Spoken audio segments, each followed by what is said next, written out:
Sa isang maliit na bayan na napapalibutan ng mga palayan at matataas na puno ay may isang matandang lalaki na matagal nang naninirahan sa gilid ng baryo. Tahimik ang kanyang buhay at bihira siyang makita ng mga tao sa gitna ng bayan. Ang kanyang bahay ay isang lumang kubo na nakatayo malapit sa ilog kung saan madalas dumaraan ang malamig na hangin mula sa kabundukan. Ang mga tao sa bayan ay kilala sa pagiging masayahin lalo na kapag dumarating ang panahon ng pista. Tuwing sumasapit ang pista ay nagiging makulay ang buong bayan. Ang mga bahay ay may palamuti at ang kalsada ay napupuno ng mga taong naglalakad at nagbabatian. Sa araw ng pista ay naglalabas ang bawat pamilya ng kanilang mga pagkain. May mga lutong ulam na inilalagay sa mahahabang mesa sa labas ng mga bahay. Ang mga bisita ay malayang kumakain at nakikisalamuha sa mga tao ng bayan. Sa loob ng maraming taon ay napansin ng ilang matatanda sa lugar ang isang kakaibang pangyayari tuwing pista. May mga pagkakataon na may mga taong biglang nagkakasakit matapos kumain sa mga handaan. Ang iba ay nahihilo at ang iba ay biglang nawawala ng lakas. Ang mga pangyayaring iyon ay nangyayari paminsan-minsan kaya hindi ito gaanong pinapansin ng karamihan. Iniisip ng iba na ito ay dahil sa pagod o sa init ng panahon kapag pista. Ngunit may ilang matatandang residente ng bayan na tahimik na nagtataka sa paulit-ulit na pangyayaring iyon. Sa bawat pista ay may isa o dalawang tao na biglang nagkakasakit matapos kumain sa mga handaan. Sa gilid ng baryo ay nananatiling tahimik ang matandang lalaki sa kanyang maliit na kubo. Madalas siyang nakikita na naglalakad sa paligid ng ilog o kaya ay nakaupo sa harap ng kanyang bahay habang pinagmamasdan ang mga taong dumaraan sa malayo. Hindi siya pala kaibigan, ngunit hindi rin siya itinuturing na masamang tao ng mga taga-baryo. Ang iba ay sanay na sa kanyang presensya dahil matagal na siyang nakatira sa lugar.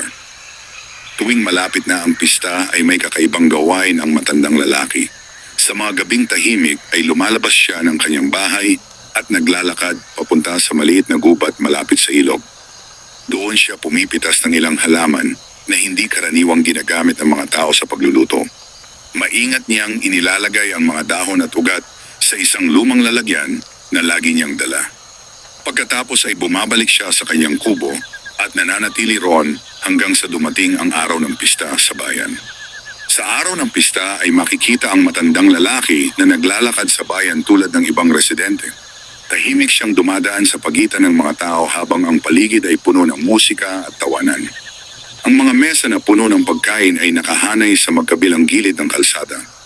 Ang mga bisita ay kumakain at nag-uusap habang ang mga bata ay naglalaro sa gitna ng kasiyahan ng pista. Habang abala ang lahat sa pagdiriwang ay may isang anino na dahan-dahang gumagalaw sa pagitan ng mga mesa ng pagkain. Ang matandang lalaki ay tahimik na lumalapit sa ilang handaan habang ang kanyang mga mata ay nagmamasid sa paligid. Sa kanyang kamay ay may maliit na sisidlan na matagal nang nakatago sa loob ng kanyang damit. At habang ang buong bayan ay abala sa kasiyahan ng pista, ay may isang lihim na gawain na dahan-dahang nagaganap sa gitna ng mga pagkain na nakahain para sa lahat. Ang pista sa bayan ay nagpatuloy hanggang sa lumalim ang gabi.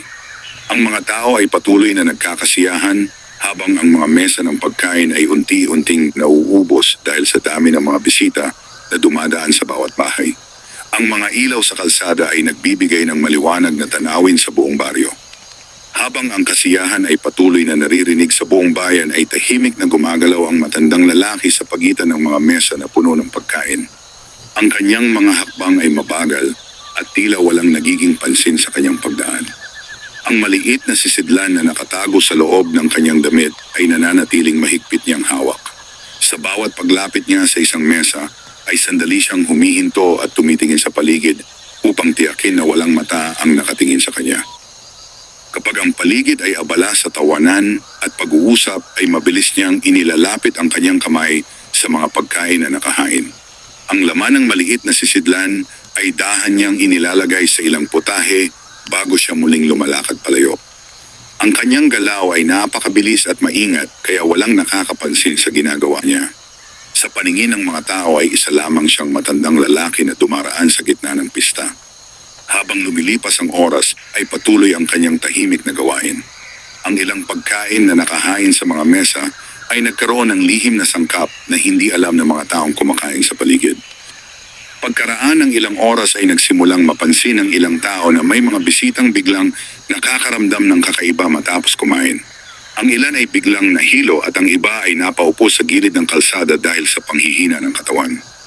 Ang mga taong nakapaligid sa kanila ay nag-isip na marahil ay dahil lamang sa pagod o sa init ng pista. Ang iba ay nagbigay ng tubig at tinulungan ang mga nakaramdam ng panghihina. Ang musika at tawanan sa bayan ay hindi agad tumigil dahil sa mga pangyayaring iyon.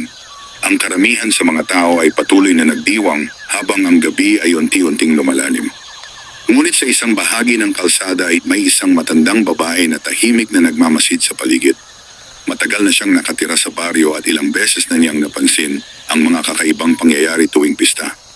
Sa kanyang isip ay unti-unting nabubuo ang isang tanong tungkol sa paulit-ulit na pagkakasakit ng ilang tao sa bawat pagdiriwang. Habang siya ay nakaupo sa harap ng kanyang bahay, ay napansin niya ang matandang lalaki na dahan-dahang naglalakad sa kalsada habang hawak ang kanyang damit na tila may itinatago sa loob. Ang matandang babae ay tahimik lamang na nagmasid habang ang lalaki ay lumalayo sa direksyon ng mga mesa ng pagkain. Sa sandaling iyon ay may kakaibang pakiramdam na pumasok sa kanyang isip. Ang matandang lalaki na matagal nang naninirahan sa gilid ng baryo ay tila may lihim na hindi alam ng karamihan sa mga tao ng bayan. Habang ang pista ay patuloy na nagaganap sa ilalim ng maliwanag na ilaw ng gabi, ay may isang mata na tahimik na nagsimulang magmasid sa mga galaw ng matandang lalaki na dahan-dahang nawawala sa gitna ng kasiyahan ng buong baryo. Lumipas ang gabi ng pista at dahan-dahan na ring bumalik sa katahimikan ng buong bayan. Ang mga ilaw sa kalsada ay isa-isang namatay at ang mga mesa na puno ng pagkain ay unti-unting nilinis ng mga pamilya na nagdiwang sa maghapon at magdamag. Ngunit kasabay ng pagbalik ng katahimikan ay nagsimula ring kumalat sa baryo ang balita tungkol sa mga taong nagkasakit matapos kumain sa handaan. May ilan na nahilo habang ang iba ay nawalan ng lakas at kinailangang ihatid sa kanilang mga bahay upang makapagpahinga. Ang mga tao sa baryo ay nag-usap-usap tungkol sa nangyari. Ang iba ay nagsabi na marahil ay dahil lamang sa dami ng kinain o sa pagod sa buong maghapon ng kasiyahan. Ngunit may ilan na tahimik na nagtataka kung bakit tila may ganitong pangyayari sa halos bawat pista ng bayan. Sa kabilang dulo ng baryo ay muling bumalik ang matandang lalaki sa kanyang maliit na kubo malapit sa ilog. Ang paligid ng kanyang bahay ay tahimik at tanging ang mahinang agos ng tubig ang maririnig sa gabi. Pagdating niya sa kanyang kubo ay maingat niyang inilabas mula sa kanyang damit ang maliit na sisidlan na ginamit niya sa pista. Ang sisidlan ay halos wala ng laman at tahimik niyang inilapag ito sa isang lumang mesa sa loob ng kanyang bahay. Ang loob ng kubo ay simple at walang gaanong gamit.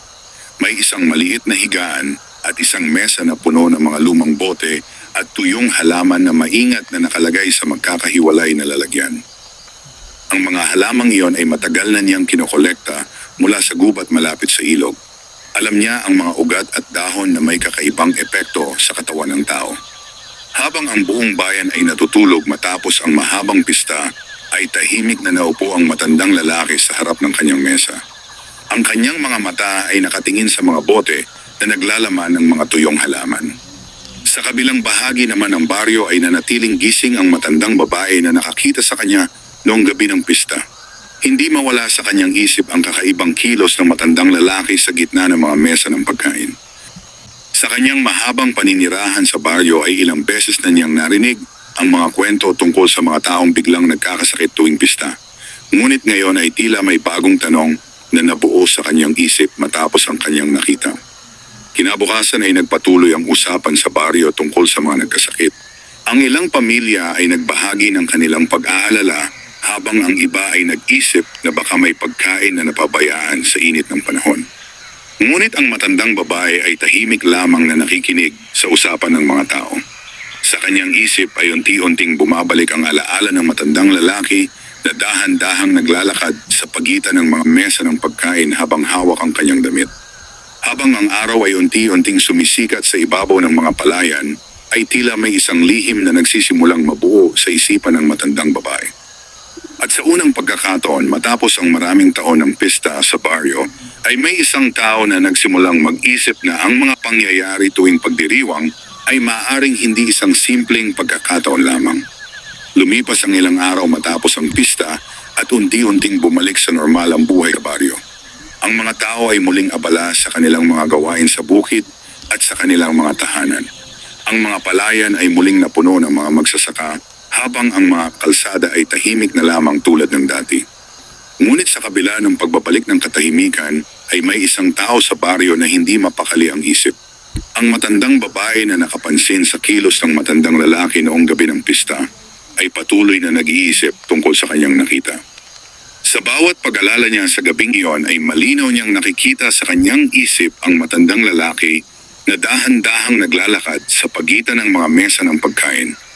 Ang paraan ng paghawak nito sa kanyang damit ay tila may itinatago sa loob. Sa mga sumunod na araw ay nagsimula siyang magmasid sa paligid ng baryo.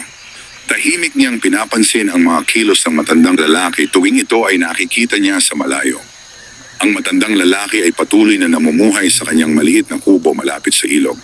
Madalas siyang makita na naglalakad sa gilid ng tubig o kaya ay pumupunta sa maliit na gubat upang mamitas ng mga halaman. Ang kanyang kilos ay tila karaniwan lamang sa paningin ng ibang tao. Ngunit sa mata ng matandang babae ay may kakaibang pakiramdam sa bawat galaw ng lalaki. Isang hapon ay nakita niya ang matandang lalaki na papunta sa gubat dala ang isang lumang lalagyan. Tahimik siyang naglakad palayo sa baryo habang ang araw ay unti-unting lumulubog sa likod ng mga bundok. Sa sandaling iyon ay nagpasya ang matandang babae na sundan siya mula sa malayo. Ang kanyang mga hakbang ay maingat habang sinusundan niya ang matandang lalaki patungo sa maliit na gubat malapit sa ilog. Sa loob ng gubat ay huminto ang matandang lalaki sa tabi ng isang kumpol ng mga halaman na tumutubo sa ilalim ng mga puno. Dahan-dahan siyang yumuko at nagsimulang mamitas ng mga dahon at ugat. Maingat niyang inilalagay ang mga ito sa loob ng lalagyan na dala niya. Ang kanyang galaw ay tila pamilyar sa mga halamang iyon. Mula sa likod ng isang puno ay tahimik na pinagmamasdan ng matandang babae ang ginagawa niya. Hindi niya kilala ang mga halamang kinukuha ng lalaki, ngunit napansin niyang may kakaibang amoy ang ilan sa mga ito. Matapos mapuno ang kanyang lalagyan, ay dahan-dahang tumayo ang matandang lalaki at nagsimulang maglakad pabalik sa direksyon ng kanyang kubo sa tabi ng ilog. Nanatiling nakatago ang matandang babae hanggang sa tuluyan nang mawala sa kanyang paningin ang lalaki. Sa kanyang isip ay unti-unting nabubuo ang isang hinala na matagal nang hindi niya maisip noon. Kung ang mga halamang iyon ay may kakaibang epekto sa katawan ng tao ay maaaring may kaugnayan ang mga ito sa mga pangyayaring nagaganap tuwing pista sa baryo. Habang ang dilim ng gabi ay unti-unting bumabalot sa gubat, ay tahimik na naglakad pabalik sa baryo ang matandang babae. Sa kanyang isip ay malinaw na ang tanong na matagal nang hindi napapansin ng karamihan sa mga tao ng bayan.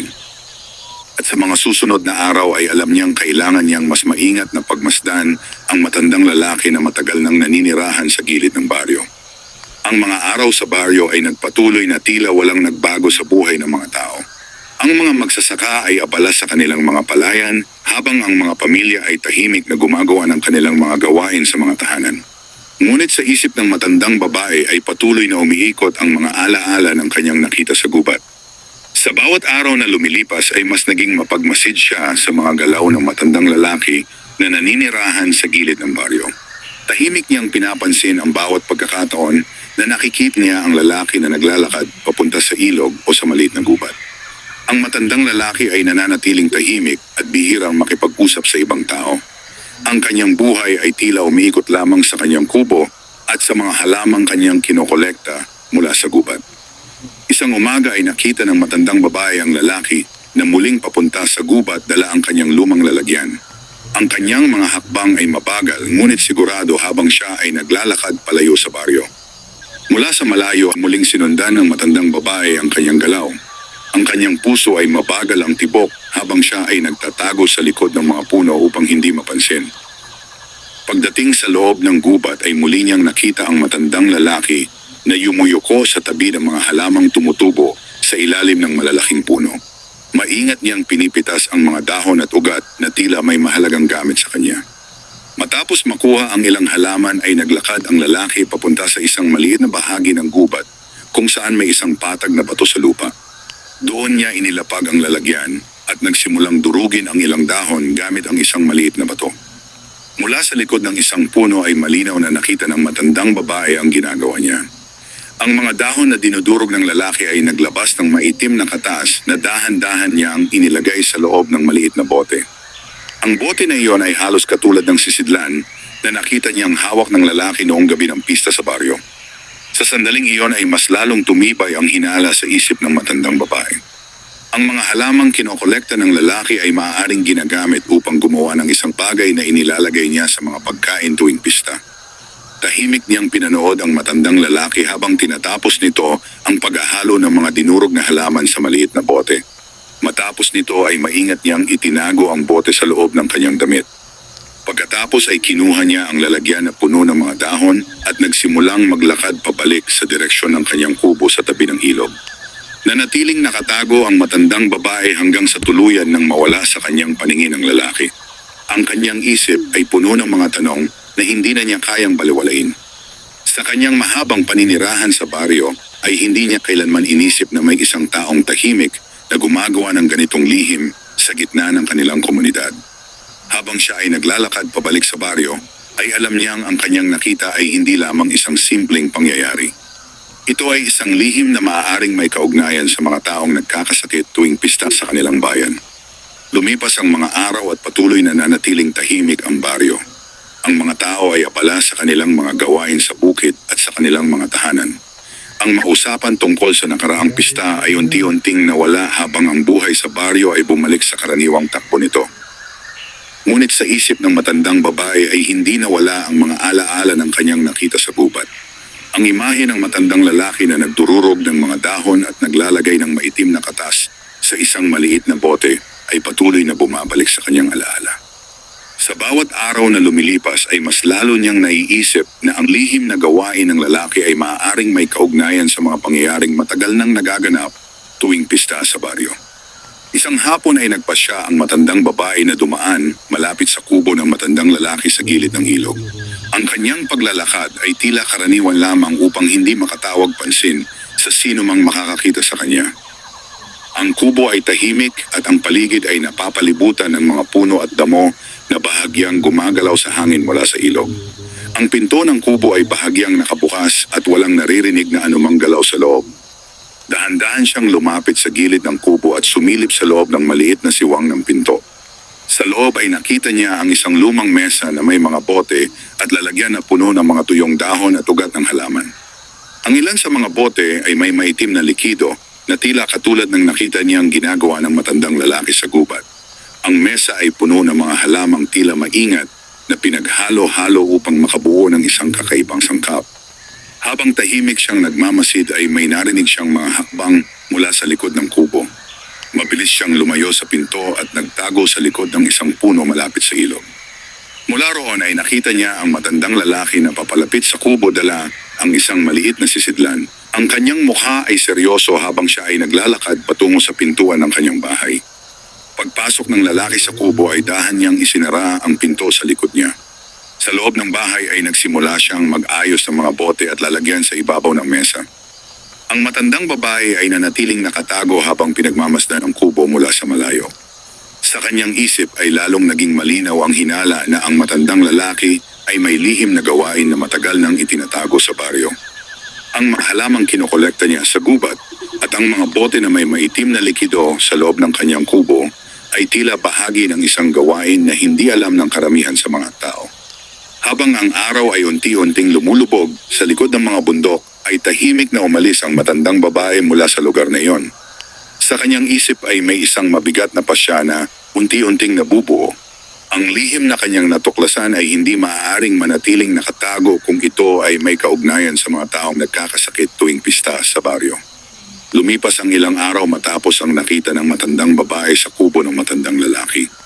Ang baryo ay nanatiling tahimik at ang mga tao ay abala sa kanilang mga gawain sa bukid at sa kanilang mga tahanan.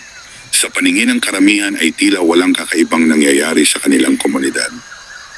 Ngunit sa isip ng matandang babae ay patuloy na bumabalik ang mga alaala ng kanyang natuklasan. Ang mga bote na may maitim na likido at ang mga halamang nakita niya sa loob ng kubo ay hindi na niya maalis sa kanyang isip. Sa bawat araw na lumilipas ay mas lalo niyang naiisip na Ang matandang lalaki ay may lihim na gawain na matagal nang nakatago sa baryo.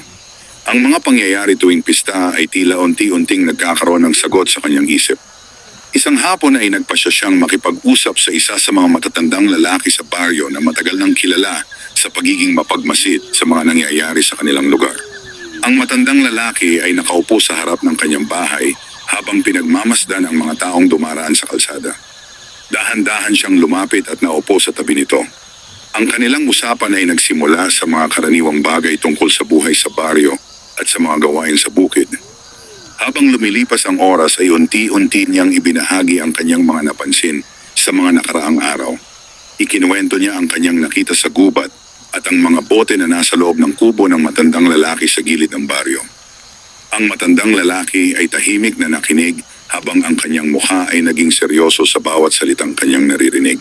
Sa kanyang mahabang paninirahan sa baryo ay alam niyang may mga pangyayaring matagal nang hindi maipaliwanag ng mga tao. Matapos marinig ang buong kwento ay ilang sandali siyang nanatiling tahimik habang nakatingin sa malayo. Ang hangin sa paligid ay mabagal na gumagalaw habang ang mga dahon ng mga puno ay bahagyang kumikilos. Sa kanyang isip ay unti-unting nagbabalik ang mga alaala ng mga nakaraang pista kung saan may mga taong biglang nagkakasakit matapos kumain sa mga handaan. Ang mga pangyayaring iyon ay matagal nang tinanggap ng karamihan bilang isang simpleng pagkakataon. Ngunit ngayon ay tila may bagong kahulugan ang lahat ng iyon. Ang matandang lalaki ay tumingin sa matandang babae at tahimik na nagsabi na maaaring kailangan nilang magmasid ng mabuti sa mga susunod na araw upang malaman ang katotohanan. Sa sandaling iyon ay napagkasunduan nilang hindi muna ipagsabi sa ibang tao ang kanilang nalaman. Kailangan muna nilang makatiyak bago nila ibahagi sa buong baryo ang kanilang hinala. Habang ang araw ay unti-unting lumulubog sa likod ng mga bundok, ay nanatili silang nakaupo sa harap ng bahay habang nag-iisip sa mga susunod na hakbang. Sa kanilang isip ay malinaw na may isang lihim sa baryo na matagal nang nakatago sa likod ng mga pista at kasiyahan ng mga tao. Lumipas ang mga araw at ang baryo ay nanatiling tahimik tulad ng dati. Ang mga tao ay abala sa kanilang mga gawain habang ang mga palayan ay unti-unting nagiging luntian sa ilalim ng sikat ng araw. Sa paningin ng karamihan ay tila walang kakaibang nangyayari sa kanilang komunidad. Ngunit para sa matandang babae at sa matandang lalaki na kanyang nakausap, ay iba na ang kanilang pagtingin sa mga pangyayari sa baryo. Ang kanilang isip ay patuloy na bumabalik sa mga pangyayaring nagaganap tuwing pista. Sa kanilang usapan ay napagdesisyonan nilang bantayan ang mga kilos ng matandang lalaki na naninirahan sa gilid ng baryo malapit sa ilog. Kailangan nilang makatiyak sa kanilang hinala bago nila sabihin sa ibang tao ang kanilang nalalaman. Sa mga sumunod na araw ay tahimik nilang pinagmamasdan ang kanyang mga galaw. Minsan ay nakikita nila itong papunta sa gubat dala ang kanyang lalagyan upang mamitas ng mga halaman. Minsan naman ay nakikita nila itong naglalakad sa baryo na tila walang iniisip. Ang matandang lalaki ay hindi nagbago ang kilos. Patuloy siyang namumuhay ng tahimik sa kanyang kubo habang ang mga bote at halamang kanyang kinokolekta ay nananatiling nakatago sa loob ng kanyang bahay. Habang papalapit ang susunod na pista sa baryo ay mas lalo pang naging maingat ang dalawang matatanda sa kanilang pagmamasid. Alam nilang ang araw ng pista ay maaaring maging mahalagang sandali upang malaman ang buong katotohanan. Ang balita tungkol sa nalalapit na pista ay kumalat muli sa baryo. Ang mga pamilya ay nagsimulang maghanda ng mga pagkain at palamuti sa kanilang mga bahay. Ang mga kalsada ay unti-unting napuno ng mga taong naghahanda para sa pagdiriwang. Sa gitna ng mga paghahanda ay napansin ng matandang babae na ang matandang lalaki ay muling pumunta sa gubat dala ang kanyang lumang lalagyan. Ang kanyang galaw ay tila pareho lamang sa mga nakaraang araw. Mula sa malayo ay muli siyang sinundan ng matandang babae at ang matandang lalaki na kanyang nakausap. Ang kanilang mga hakbang ay maingat upang hindi sila mapansin. Sa loob ng gubat ay muli nilang nakita ang matandang lalaki na yumuyuko sa tabi ng mga halaman. Maingat niyang pinipitas ang mga dahon at ugat at inilalagay sa kanyang lalagyan. Pagkatapos ay pumunta siya sa isang patag na bato kung saan niya muling dinurog ang mga dahon at gumawa ng maitim na katas na inilagay niya sa isang maliit na bote. Tahimik na pinanood ng dalawang matatanda ang bawat galaw ng lalaki. Sa sandaling iyon ay lalo pang tumibay ang kanilang hinala tungkol sa kanyang lihim na gawain. Matapos ang kanyang ginagawa ay itinago ng matandang lalaki ang maliit na bote sa loob ng kanyang damit at nagsimulang maglakad pabalik sa direksyon ng kanyang kubo sa tabi ng ilog. Nanatiling nakatago ang dalawang matatanda hanggang sa tuluyan nang mawala sa kanilang paningin ang lalaki. Sa sandaling iyon ay nagkatinginan sila habang ang katahimikan ng gubat ay bumabalot sa paligid. Sa kanilang isip ay malinaw na ang susunod na pista sa baryo ay maaaring magbigay ng sagot sa lihim na matagal nang nagaganap sa gitna ng kanilang komunidad. Dumating ang araw ng pista sa baryo at muling napuno ng kasiyahan ang buong lugar. Ang mga bahay ay may mga palamuti at ang mga kalsada ay napuno ng mga taong naglalakad at nagbabatian. Ang mga mesa sa harap ng mga bahay ay punong-puno ng pagkain na inihanda ng bawat pamilya. Ang musika at tawanan ay muling narinig sa buong baryo habang ang mga bisita ay malayang kumakain sa bawat handaan. Ang pista ay naging isang araw ng kasiyahan para sa lahat ng tao sa kanilang komunidad.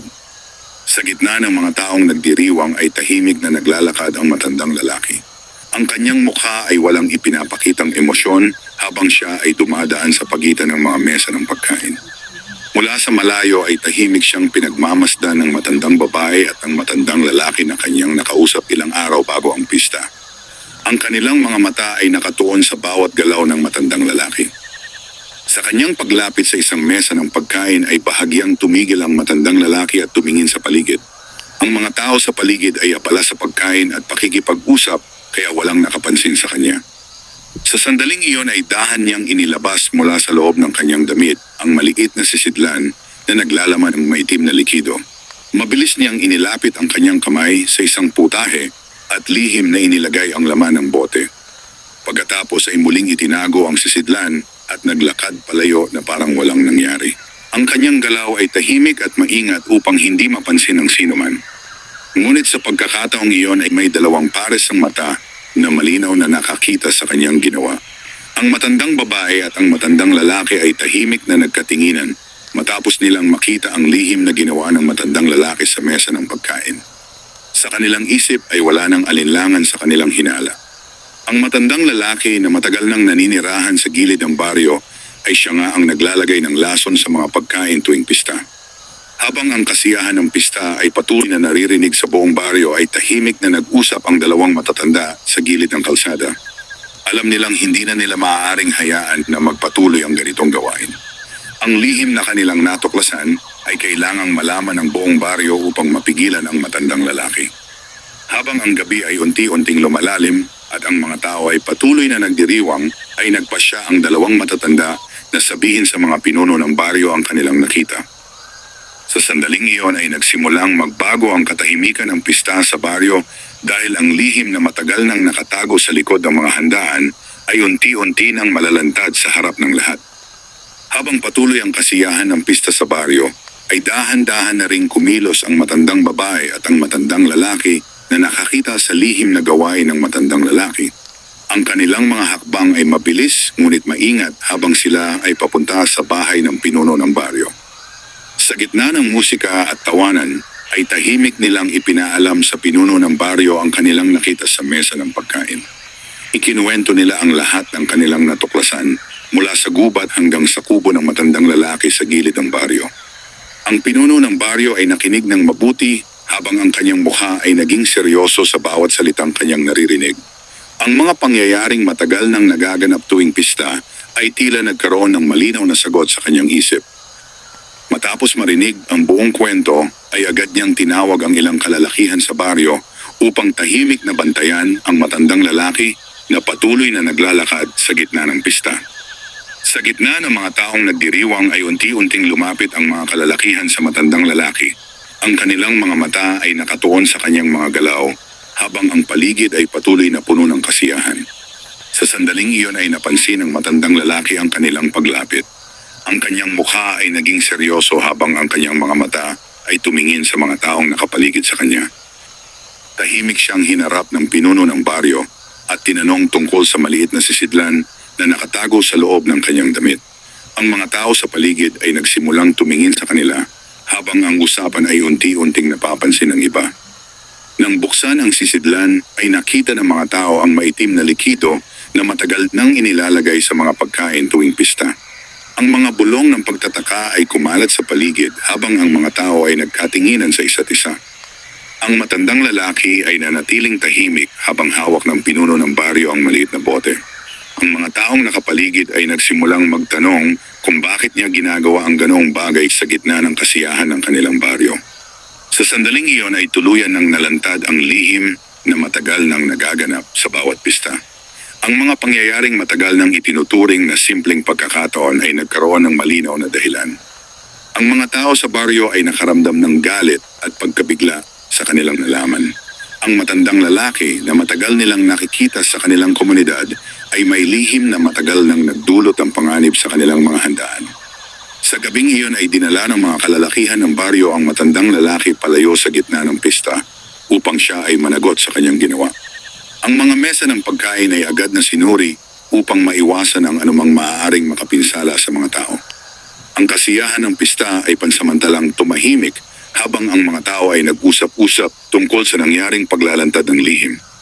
Ngunit sa paglipas ng gabi ay unti-unting bumalik ang katahimikan sa baryo habang ang mga tao ay nagsimulang maglinis ng mga mesa at umuwi sa kanilang mga tahanan. Sa gabing iyon ay natapos ang isang lihim na matagal nang nakatago sa likod ng mga pista ng kanilang bayan. Ang mga pangyayaring hindi maipaliwanag noon ay tuluyan nang nagkaroon ng kasagutan. At mula sa araw na iyon ay naging mas maingat ang buong baryo sa kanilang mga pagdiriwang upang hindi na muling mangyari ang lihim na matagal nang nagdulot ng panganib sa gitna ng kanilang kasiyahan. Matapos ang gabing iyon ay tuluyang nagbago ang katahimikan ng baryo. Ang matandang lalaki na matagal nang nagtatago ng lihim ay hindi na muling nakita sa kanilang mga kalsada at mga handaan. Ang kanyang kubo sa gilid ng ilog ay nanatiling tahimik at unti-unting nilamon ng damo at lumot. Ang mga tao sa baryo ay matagal na nag-usap tungkol sa nangyari sa pista. Ang galit at pagkabigla na kanilang naramdaman ay unti-unting napalitan ng pag-iingat at pagkakaisa. Naisip ng lahat na ang kanilang komunidad ay kailangang maging mas mapagmasid upang maprotektahan ang isa't isa.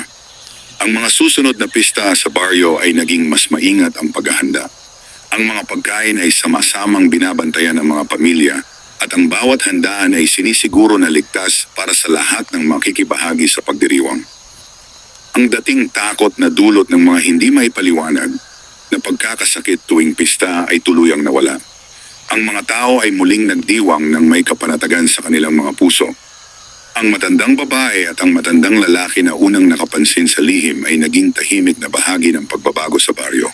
Dahil sa kanilang pagmasid at tapang na sabihin ang katotohanan ay nailigtas nila ang kanilang komunidad mula sa isang panganib na matagal nang nakatago. Sa paglipas ng panahon ay naging kwento na lamang sa baryo ang nangyari sa mga pista noon. Isang paalala sa lahat na kahit sa gitna ng kasiyahan ay kailangan pa ring maging mapagmatiyag at nagkakaisa ang mga tao.